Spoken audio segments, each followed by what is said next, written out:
Covid ಸಂಕಷ್ಟದ ಸಮಸ್ಯೆಯನ್ನು ಎದುರಿಸುತ್ತಿರುವ ಸಂದರ್ಭದಲ್ಲಿ ಜನಸಾಮಾನ್ಯರು ಮಾನವೀಯ ನೆಲೆಯಲ್ಲಿ ಕಾರ್ಯನಿರ್ವಹಿಸುತ್ತಿದ್ದಾರೆ.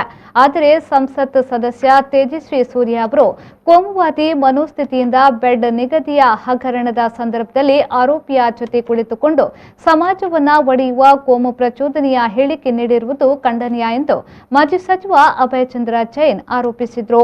ಈ ಕುರಿತು ಸುದ್ದಿಗೋಷ್ಠಿಯಲ್ಲಿ ಮಾತನಾಡಿದ ಅವರು, ಸಂಸದ ತೇಜಸ್ವಿ ಸೂರ್ಯ ಬಿಬಿಎಂಪಿಯ ವಾರ್ ರೂಮ್ನಲ್ಲಿ ಇರುವ 206 ಮಂದಿಯಲ್ಲಿ ಕೇವಲ ಮುಸ್ಲಿಂ ಸಮುದಾಯದ 17 ಜನರ ಹೆಸರನ್ನ ಉಲ್ಲೇಖಿಸಿ ತಮ್ಮ ಕೋಮುದ್ವೇಷದ ಮನೋಭಾವವನ್ನ ವ್ಯಕ್ತಪಡಿಸಿ ಪ್ರಜಾಪ್ರಭುತ್ವ ವ್ಯವಸ್ಥೆಗೆ ಅಪಮಾನ ಎಸಗಿದ್ದಾರೆ. ಇದಲ್ಲದೆ ಬೆಡ್ ದಂಧೆಯಲ್ಲಿ ಶಾಮೀಲಾಗಿರುವ ಆರೋಪ ಹೊತ್ತಿರುವ ಶಾಸಕ ಸತೀಶ್ ರೆಡ್ಡಿಯನ್ನ ಪಕ್ಕದಲ್ಲಿ ಕೂರಿಸಿಕೊಂಡು ಪತ್ರಿಕಾಗೋಷ್ಠಿ ನಡೆಸಿರುವುದು ದೇಶದ್ರೋಹದ ಕೆಲಸ ಎಂದು ಅಭಯಚಂದ್ರ ಜೈನ್ ಟೀಕಿಸಿದ್ದಾರೆ. ತೇಜಸ್ವಿ ಸೂರ್ಯರವರು ಮೊನ್ನೆ ಮಾಧ್ಯಮದ ಮುಂದೆ ಒಂದು ಬಹಳ ದೊಡ್ಡ ಆರೋಪವನ್ನು ಮುಸ್ಲಿಂ ಬಂಧುಗಳ ಮೇಲೆ ಮಾಡಿದ್ದಾರೆ. ಇವತ್ತು 200 ಚಿಲ್ಲರೆ ಅದರಲ್ಲಿ ಸದಸ್ಯರಿದ್ದಾರೆ. ಅವರಿಗೆ ಕಂಡದ್ದು 17 ಜನ ಮುಸ್ಲಿಮರ ಹೆಸರು ಮಾತ್ರ.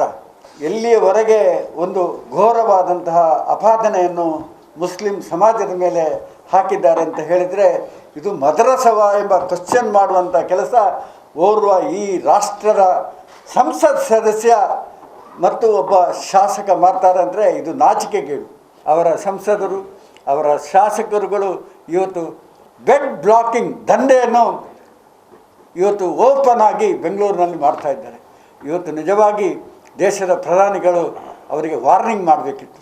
ಆಡಳಿತ ಮಾಡುವವ ಏನು ತಪ್ಪು ಮಾಡ್ತಾನೆ ಅದು ದೇಶದ್ರೋಹದ ಕೆಲಸ. ಇವತ್ತು ತೇಜಸ್ವಿ ಸೂರ್ಯ ಇವತ್ತು ಪ್ರಚಾರಕ್ಕಾಗಿ ಒಂದು ಸಮಾಜವನ್ನು ದೂಷಣೆ ಮಾಡುವಂಥ ಕೆಲಸ, ಅದರಲ್ಲಿ ಕೂಡ ನಮ್ಮ ಮುಸ್ಲಿಂ ಸಮುದಾಯವನ್ನು ಭಾಳ ಹೇಯವಾಗಿ ಅವನು ಅಲ್ಲಿ ಬೈಯುವುದನ್ನು ನೋಡಿ ನಮಗೆ ಭಾಳ ನೋವಾಗಿದೆ.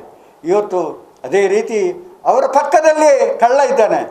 ಯಾರು ಬೆಡ್ ಬ್ಲಾಕಿಂಗ್ ಮಾಡುವಂಥ ದಂಧೆ ಮಾಡುವಂಥ MLA ಪಕ್ಕದಲ್ಲಿ ಕೂರಿಸಿಕೊಂಡು ಆ ಸಂಸತ್ ಸದಸ್ಯರು ಇಂಥ ಹೇಯ ಸ್ಟೇಟ್ಮೆಂಟ್ಗಳನ್ನು ಕೊಡುವುದು ಇದು ಖಂಡನೀಯ ಅಂತ ಈ ಸಂದರ್ಭದಲ್ಲಿ ನಾವು ಇಲ್ಲಿ ಹೇಳಲಿಕ್ಕೆ ಇಚ್ಛಿಸ್ತೇವೆ.